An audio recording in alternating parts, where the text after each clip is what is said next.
Bismillahirrahmanirrahim. Assalamualaikum warahmatullahi wabarakatuh. Waalaikumsalam. Masya Allah, ayah bunda sekalian, ketemu lagi di podcast Parenting Fitrah SMP DTBS Putri.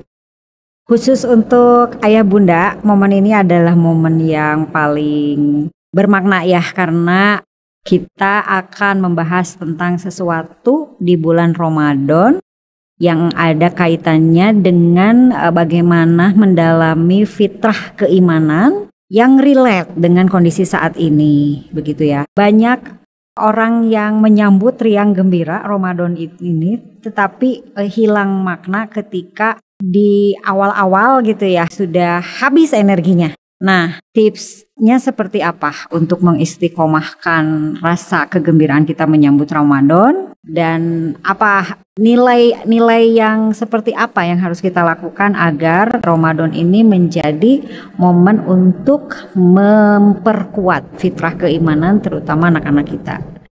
Seperti biasa saya ditemani dengan Bunda Epi. Ya, wah, Bunda Epi tersayang ya.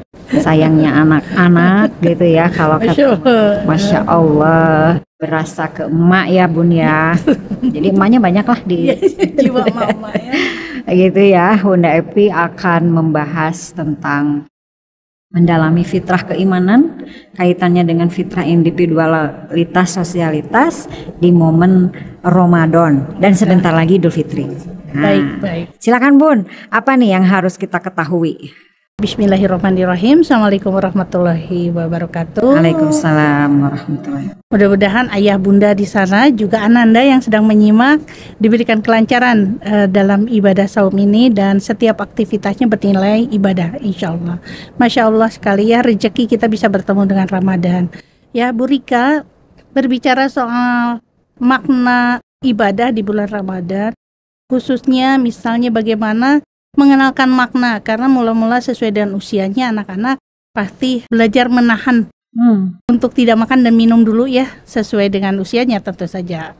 Semakin beranjak dewasa, memasuki masa akhir balik, tentu saja harus ada muatan fitrah keimanannya. Yang lebih penting mungkin anak-anak apalagi yang bersekolah di boarding school ya, dari mulai SMP, pastilah suasana Ramadan ini lebih terasa karena perbedaan rutinitas, banyak aktivitas yang bertambah-tambah lagi di bulan Ramadan ini gitu. Semakin memperdalam mudah-mudahan ilmu dan keyakinan mereka, terutama ilmu tentang tauhid. Tapi ketika nanti pulang ke rumah, nah apalah yang harus disiapkan? Dan insya Allah di sekolah Maya, Masya Allah saya ngelihat ustadzahnya luar biasa, guru-gurunya juga gitu, berusaha untuk memberikan contoh yang terbaik dengan bersegera ke masjid ya. Saya mendengar kalau rapat pun 10 menit menjelang adzan asar terus saja begitu ya, gitu teh, berarti 5 kali seharinya Bu Rika ya, Iya. disambung dengan di asrama. Tentu saja di rumah nanti akan berbeda. Nah, yang jadi toanya, toa ya, pengeras suaranya nanti siapa? Kan tidak mungkin orang tua memasang pengeras suara yang akan terdengar ke tetangga mungkin. Nah, ini dialihkan dengan role model Bu Rika. Jadi sebelum Ramadan itu mungkin teman-teman yang orang tua yang anandanya masih ada di rumah atau belum masuk boarding sekitar TK dan SD, Darut Tauhid tidak ada boardingnya. Nah, di boarding itu dimulai di SMP, SMA dan SMK. Nah, ini yang harus dipersiapkan apa?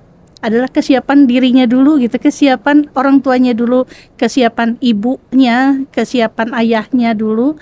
Nah, inilah yang akan jadi alarm, nah, toanya bagi anak-anak yang ada di rumah.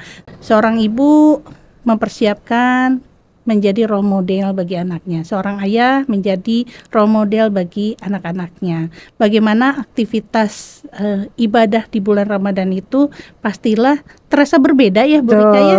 Karena bagi saya contohnya saja gitu, dari mulai menyiapkan yang urgensi itu menyiapkan makan gitu, itu beralih jadi 2 kali gitu ya, dari 3 kali banyak waktu sekarang gitu ya yang tidak terputus, karena kalau dulu ada menyiapkan minimal kalau saya pun beraktivitas di luar itu pagi-pagi itu sudah menyiapkan dengan makan siang kan. Nah ini hanya sahur saja, iftarnya nanti gitu kan. Ini banyak waktu yang bisa kita pakai. Nah anak-anak melihat aktivitas itu, jadi kesiapan mental kita ketika seorang ibu yang sering menyiapkan waktu untuk sahur bangun kurang lebih jam 2 ya gitu. Tidak ada mengeluh bahwa ini adalah hal yang capek, bunda ngantuk, jadinya capek dan lain sebagainya. Itu juga akan mengurangi maknanya. Jadi persiapkan diri kita tanpa keluhan, itu akan dilihat oleh anak-anak gitu ya. Kalau ibadahnya mah insya Allah ya, secara hukum fikihnya mah insya Allah ya, teman-teman tidak ada perbedaan mungkin ya. Tapi pemaknaan itu tidak hanya kita benar dalam menjalankan fikihnya, tapi juga kita memahami bahwa urgensinya melakukan saum apa. Bukan hanya menahan lapar dan haus, tapi menahan nafsu untuk bicara banyak. Ibu-ibu misalnya sekarang perintahnya juga gitu ya. Dan misalnya karena kita capek yang beraktivitas di luar rumah, kemudian harus menyiapkan iftar dengan tergesa-gesa karena pulang misalnya kena macet dan lain sebagainya, apakah kita bisa menahan nafsu itu untuk tidak mengeluh? Ini untuk diri saya sendiri Bu Rika ya, karena banyak pembelajaran. Nah disitulah terutama anak-anak yang sudah besar SMP SMA akan melihat portofolio ayah bundanya, ibu bapaknya, umi abinya dalam memahami Ramadan sejauh mana gitu, menikmati ini sebagai sebuah perjamuan dari Allah atau tidak. Nah gitu, itu mungkin Bu Rika kalau persiapannya ya. Kalau persiapan duniawinya tekniknya agar tidak dihabiskan waktu di dapur Bu Rika ya, karena sahur itu kan saat-saat doa dijabah dan itu tuh malaikat turun ke bumi gitu ya kalau saya membayangkannya ya. Dan ini penuh waktu-waktu yang sangat berkah sekali. Kalau memang harus turun ke dapur, setnya itu yang harus ditaktik, direkayasa. Jangan sampai kehilangan momen itu ya Bun ya. Betul. Bisa saja memang di dapur pasti akan ke dapurnya gitu. Tapi tidak langsung ngadekul di sana dari jam 2 atau 3:30 gitu. Kapan berhalawatnya ya kepada Allahnya. Jadi kalau ala saya seminggu sebelum Ramadan itu wajib prepare bumbu dasar Bu Rika gitu ya, dan kalau bisa dengan food prep-nya ya alhamdulillah gitu bisa, tapi minimal bumbu dasar itu yang menyita waktu Bu Rika ya. Nah itu mungkin ala dunianya Maya, sehingga hanya butuh waktu sekitar 45-60 menit saja untuk sahur. Jadi itu sudah seret semua terhidang gitu, dan kita bisa berhalwat. Setelah selesai baru semua berkumpul karena sudah menjalankan interaksinya bersama Allah. Mudah-mudahan itu sebagai contoh ya, mudah-mudahan. Ya betul Bunda. Nah berbicara tentang pemaknaan dari Ramadan ya untuk anak-anak, sebetulnya di sekolah boarding yang di DT ini, terutama yang di SMP Putri ya, kemarin sempat kan ada kebijakan ya kalau ada libur gitu. Ada libur. Walaupun kata Pak Menteri bukan libur, tapi belajarnya disesuaikan. Terutama untuk sekolah boarding kan mereka mah sudah pesantren Bun. Iya. Kalau di sekolah negeri mungkin ada namanya pesantren kilat. Itu metode yang berbedanya ya. Sementara kalau di sekolah boarding seperti kita, tiap hari udah pesantren. Jadi sudah tidak ada lagi yang namanya pesantren kilat, itu udah gak kilat lagi. Sehingga waktu itu ya Bun ya, ceritanya orang tua ada yang mungkin ada motif takut kehilangan makna Ramadannya untuk anak-anak. Karena justru di pesantren itulah anak-anak akan mendapatkan banyak hal. Pengalaman berbaur dengan yang lain, pengalaman memanage waktu, pengalaman mendalami ibadah gitu ya, belajar gitu ya. Sehingga ada kekhawatiran kalau di rumah katanya gitu. Bu Rika kalau di rumah, ya wajar ya Bun ya, bisa jadi bukan berarti ayah ibunya tidak bisa, tapi mungkin karena waktu betul. Atau karena interaksi yang harus dijaga gitu ya. Sehingga usulan tidak ada libur gitu ya, tapi tetap ada di pesantren. Nah kita akomodir walaupun tetap ada libur ya, dan musrifahnya juga pengen libur. Sehingga kita bikin satu program sedemikian rupa bagaimana agar Ramadan itu bermakna. Betul sih, kita sudah melakukan satu daily yang sudah tersistematis gitu ya. Tapi tantangan selanjutnya adalah apakah itu hanya sekedar daily yang rutin atau ada maknanya di situ. Sehingga mencoba menggagas nih, kita punya aktivitas Ramadan ini temanya Ramadanku bersahabat. Oh, itu tagline-nya ada maknanya. Karena Ramadan itu bulan Quran, maka Q-nya itu bukan Q aku, tapi Ramadan bulan Quran. Kualitas ibadah yang ingin ditanamkan adalah bagaimana anak-anak mencintai Quran, berinteraksi dengan Quran.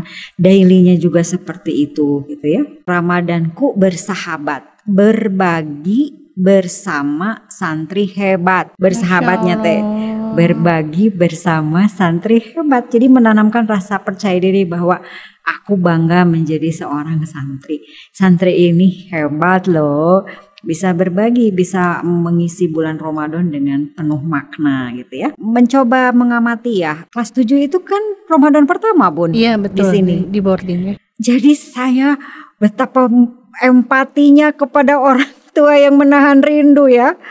Karena kan ada mungkin yang belum pernah ya sama sekali berpisah dengan anaknya di momen-momen yang sakral, betul. Harusnya bareng-bareng sahur bersama gitu ya, buka sahur bersama. Nah ini harus jauh. Aduh, gimana ya caranya agar orang tua ini punya pengobat rindu gitu ya. Akhirnya ya ada beberapa momen-momen yang disampaikan lah ya ke orang tua bahwa kita di sini juga betul-betul memperhatikan gitu ya, memperhatikan gizinya ketika makan sahur dan maghrib. Tapi namanya anak-anak Bun, kadang-kadang kalau tujuan kita ingin membangun kebaikan dari berbagai sisi termasuk makanan yang bergizi, ya bosen. Akhirnya perlu jajan ya. Perlu jajan. Duh, ke teman-teman guru dan musrifah, apa ini akan menghilangkan makna Ramadan? Sekali-kali mah mungkin gak apa-apa lah gitu ya Bun ya. Itu untuk mengobati rasa rindu. Dan mungkin kalau untuk anak ya kan perlu dong kita jajan. Ketika lihat di luar itu Bun, gerlong itu Bun, panjang gerlong itu tajil warnya itu ampun. Sehingga anak-anak juga melihat, aduh kayaknya jadi gak efektif deh waktunya. Kalau berburu tajil di gerlong itu ngabisin waktu banget, terus macet.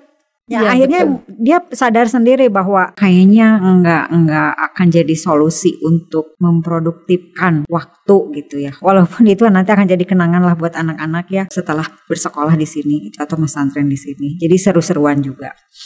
Nah untuk anak kelas 8 ini yang kedua kalinya. Anak kelas 9 udah mulai. Ini bisa jadi Ramadan yang terakhir. Bukan bisa jadi emang Ramadan terakhir ya, karena kelas 9 itu kan ya, dia mau melanjutkan. Jadi aura kelas 9 ini lebih kalem ya. Lebih kalem gitu. Seperti atmosfer yang dibangunnya, saya tidak boleh menyia-nyiakan momen ini. Ini adalah Ramadan yang terakhir di pesantren DT. Pesantren SMP mungkin ya. Ya SMP. SMP DT ya. Iya, kecuali nanti mereka melanjutkan ke SMA ya. Iya, betul. Nah, saya harus baik-baik sama guru. Saya harus baik-baik sama musrifah. Artinya ternyata kesadaran itu gak usah dipaksa gitu. Anak-anak itu bisa memaknai dengan alami gitu Bun. Gimana Bun menurut Bunda dari aspek hasil observasi dan pengamatan? Apakah itu termasuk sisi-sisi yang seperti itu ya pemaknaan anak-anak itu gak usah dipaksa. Ternyata gak usah direkayasa. Dia akan muncul sendiri. Akan didorong dengan situasi dan kondisi yang mendorong ke arah sana. Gimana Bun? Kalau untuk memberikan situasi yang memungkinkan mereka untuk berubah dan berproses itu rekayasa juga ya Bu Rika ya gitu. Anak-anak berproses. Tadi saya menyimak kelas 7 bagaimana ekspresinya, kelas 8, kelas 9 berbeda dan itu hasil proses gitu ya. Tanpa terasa setiap organ yang ada di SMP Putri atau di setiap unit boarding di DT ini mengeluarkan berbagai macam stimultan gitu ya. Stimulusnya. Iya, stimulus yang tanpa terasa ya, baik itu yang terprogram tadi ya, yang terstruktur dengan agenda-agenda yang padat luar biasa di bulan Ramadan, dan di tagline dengan Ramadan Quran ya, atau Ramadan bersama Quran gitu. Ini suatu jargon yang tidak bisa kita abaikan, Bu Rika, karena sebuah tema itu adalah niat ya. Betul. Niat itulah yang akan mempengaruhi anak-anak, karena segala sesuatu kan tergantung niat. Jadi tema itu adalah niat gitu, yang itu disonding, diberitahu kepada anak-anak, sehingga ketika itu diulangi dan sejalan dengan usia dan pemahaman intelektual anak-anak bertambah, itu akan ada serapan yang berbeda tentu saja. Bagaimana euforianya kelas 7 terhadap berburu tajil misalnya, kelas 8 ya sudah lebih bijak mengatur waktu gitu ya. Nah, kelas 9 sudah sudah senior, sudah pernah menghadapi ini semua gitu. Sekarang ini saat-saat terakhir. Nah, mudah-mudahan husnul khotimah gitu ya, keluar dari SMP Putri ini mendapatkan pencucian yang luar biasa gitu.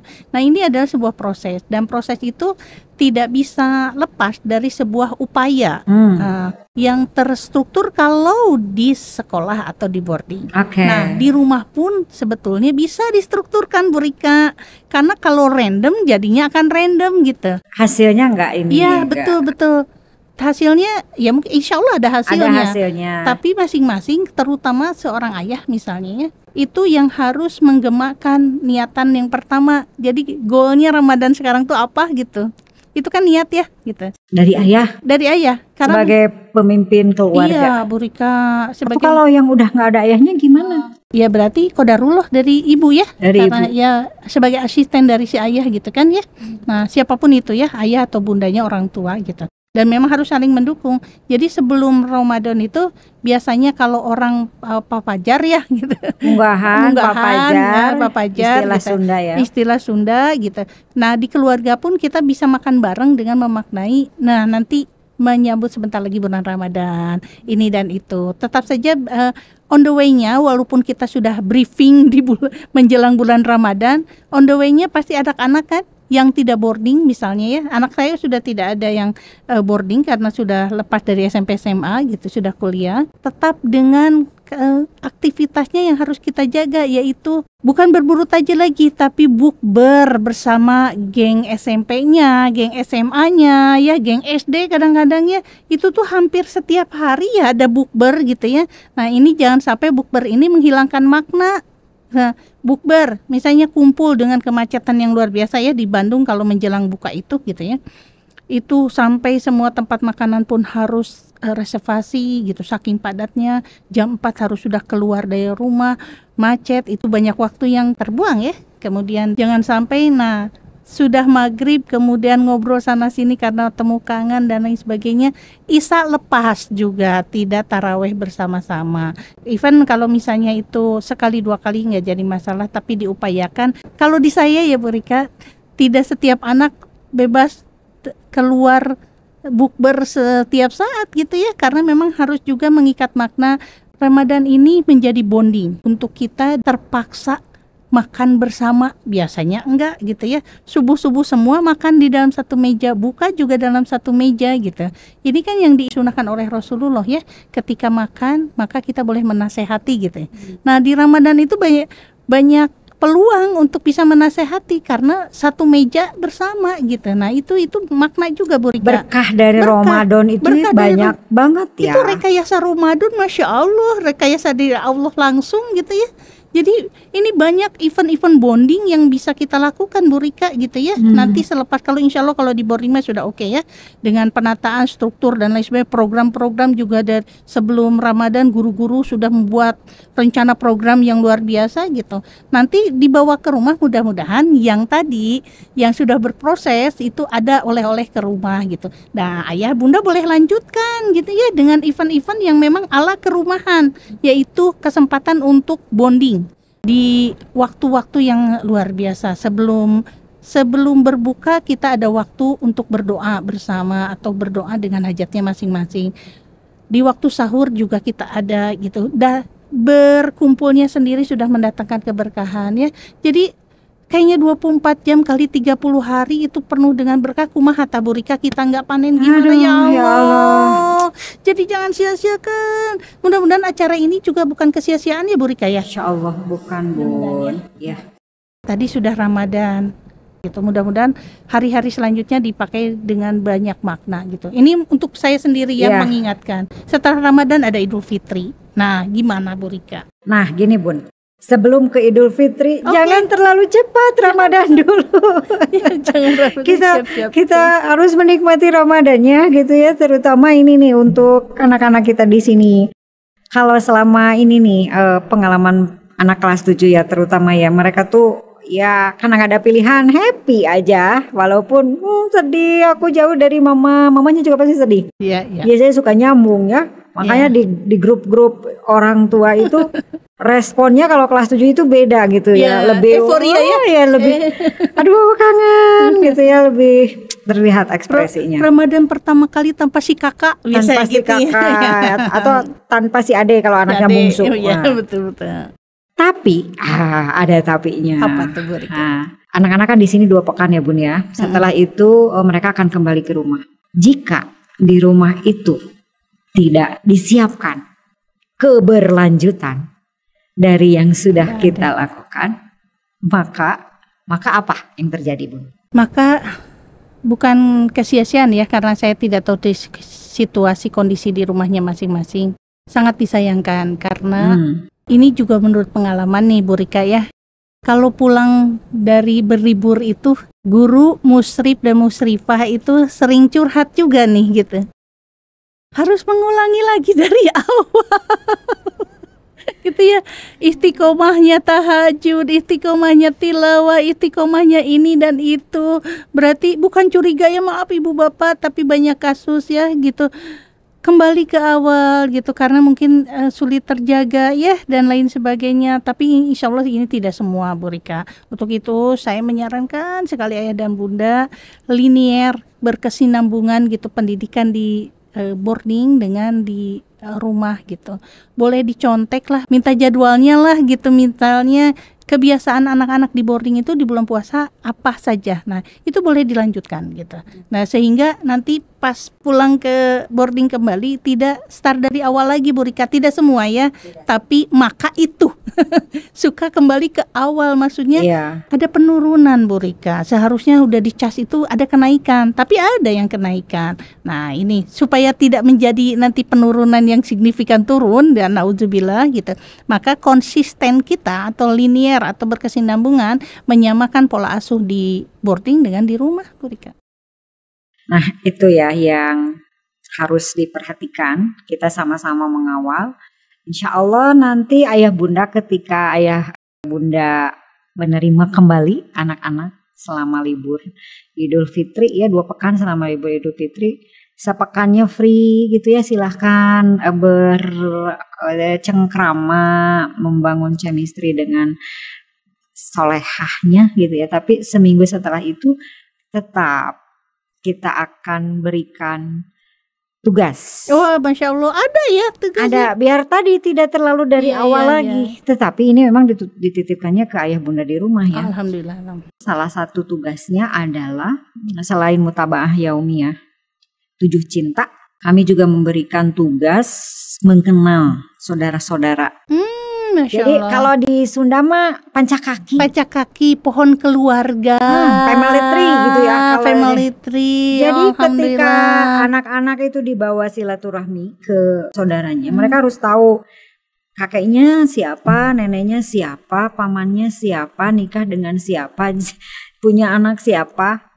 Kenapa ini harus tahu? Ya kalau di bahasa Sunda mah ya Bun ya, biar nggak paremen obor gitu ya. Betul. Agar kita tuh tahu siapa yang haram dinikahi, siapa yang boleh dinikahi, itu ada mahram dan tidak mahram. Implementasi dari pelajaran fikih sebetulnya. Betul. Dan bukan itu Bu Rika, maaf memotong.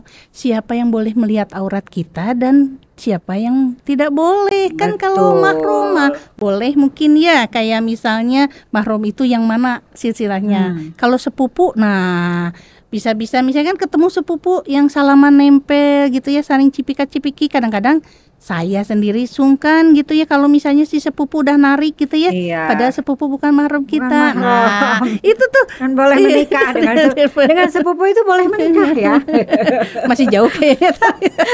Tapi beda cirian. Ya benar-benar juga. Nah, Minimal tidak cipika-cipiki ya. Jadi Iya. santri DT sudah tahu assalamualaikum, Ya, waalaikumsalam.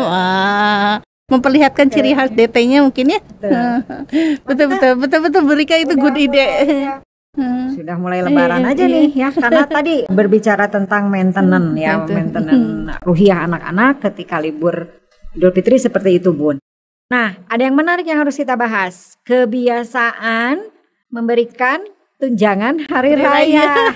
Itu sebetulnya ada manfaatnya atau tidak, atau ya nggak apa-apa kalau niatnya sedekah, mah kan itu bisa mengasah fitrah keimanan juga betul. Gimana Bun menurut Bunda? Oke. Nah, sebenarnya ini kan budaya ya, dan budaya menghapus budaya itu harus beberapa generasi, berarti beberapa tahun kebiasaan ini. Nah, kita tidak lantas ini mengkoreksi, tapi merecover mungkin ya, Bu Rika, dengan niat yang berbeda begini. Karena kalau misalnya kita memberikan THR ya, kita misalnya insya Allah diniatkan untuk sedekah atau sedekah gitu. Nah, kalau misalnya ini anak-anak yang mungkin dari saya sendiri ya, dulu waktu kecil, kalau habis puasa itu terus menjelang lebaran itu adalah mengharapkan atau meminta angpaunya itu ya, meminta THR dari setiap anggota keluarga kan, ke uwa, ke bibi itu, dan mengharapkan meminta-minta dikumpulkan dan euforia ngitung amplop. Ini teman-teman juga pernah gitu ya.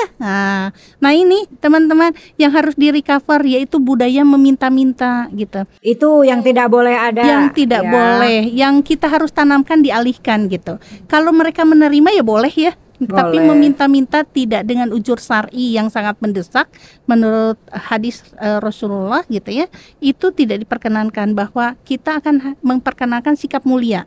Sikap mulia itu adalah kita condong untuk memberi tangan di atas daripada tangan di bawah. Lebih mulia dari tangan. Nah itu kita boleh menerima sebagai hadiah dari orang yang kita sayangi tentu saja, tapi tidak meminta-minta. Mereka memberikan sebagai hadiah pada kita dan kita insya Allah menerima. Nah, kita perkenalkan itu sebagai sedekah dari atau hadiah dari saudara-saudara. Tapi diperkenalkan juga, setelah terkumpul akankah kamu gitu menginfakkan sebagian atau sepersekian, kita kenalkan mau dengan 2,5% atau apanya, berinfak kepada yang membutuhkan. Nah, jadi ada latihan memberinya juga. Jadi tidak berlomba-lomba semakin banyaknya kan. Rata-rata waktu saya kecil tuh berlomba-lomba menghitung amplop itu berapa banyak yang dikumpulkan, tanpa diberitahu, misalnya terlupa bahwa ini ada bagian orang lain juga dalam rezeki yang kita peroleh. Nah, mengajarkan itu Bu Rika, mengajarkan ijah kebanggaan kita sebagai orang yang lebih baik, kata Rasulullah, memberi. Daripada meminta. Ya. Nah, itu yang kelewat nih, kebanggaan. Betul. Jadi menarik juga ya. Kadang-kadang karena kebiasaan itu, anak-anak sekarang itu katanya Rasulullah itu pernah menyampaikan tidak boleh menolak rezeki. Nolak enggak berikan. Bukan nolak ya. Bukan nolak. Tidak, rezeki minallah ya, betul. Itu tidak menolak Allah dan betul. jangan ditolak. Tetapi yang harus diingatkan maknanya adalah bahwa kita sebaiknya memberi lebih mulia kita tangan memberi di atas daripada tangan di bawah. Tidak boleh meminta, tidak boleh menerima, Bu Nika. Iya. Tidak boleh meminta. Menerima mah boleh. Boleh. Menerima kan boleh ya, hadiah sebagai hadiah gitu. Tapi meminta-minta yang tidak boleh itu. Minta dong, kan tahun kemarin ngasihnya segini. Iya. Nah, itu masa itu nggak boleh ya? Nah, bahkan yang para ulama sebagian kan meminta oleh-oleh saja sudah bagaimana hukumnya ya? Membebani gitu. Membebani ya. Jadi nah, itu kan dinormalisasi kadang-kadang. Iya, diingatkan saja itu sama kita. Ketika ada teman yang pergi bertugas misalkan ke suatu tempat, oleh-olehnya ya. Padahal dia kalau tahu sebetulnya ulama itu saking hati-hatinya. Bagaimana menjaga sebuah pertemanan itu ya. Katanya kalau ada bahasa kayak gitu seolah-olah membebani. Jadi dia oleh-oleh buat ini. Kalau saya lebih tertarik gini, tanamkan kepada anak-anak kita, sudah saja kita lebih mulia dengan tangan di atas daripada tangan bawah, dan gembiarkan untuk memberi gitu.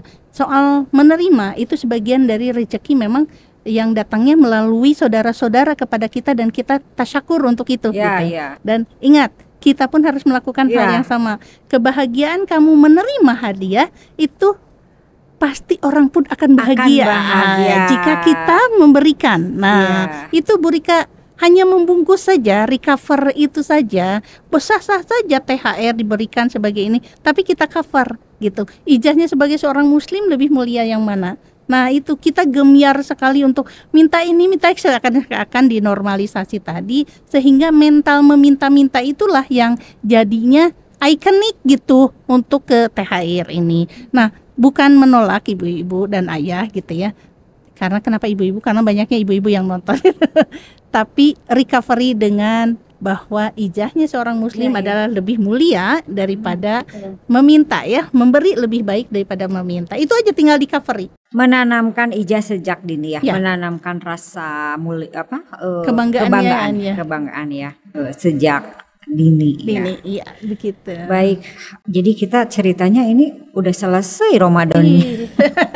Kita sudah cerita THR, udah cerita libur Idul Fitri. Karena gitu ini oleh-oleh Ramadan, oleh-oleh Ramadan. Podcast ini oleh-oleh Ramadan sampai ke Idul Fitri ya. Nanti Idul Fitri kita sambung lagi dengan pembahasan yang lain ya. Gitu. Mungkin ya Berika ya. Insyaallah. Baik Ayah Bunda, jadi dari apa yang sudah kita obrolkan gitu ya, bagaimana kita memaknai Ramadan untuk lebih bernilai, mengasah lagi fitrah keimanan, dan tadi mengasah lagi fitrah individualitas dan sosialitas. Ramadan menjadi momen gitu, yang tidak boleh disia-siakan.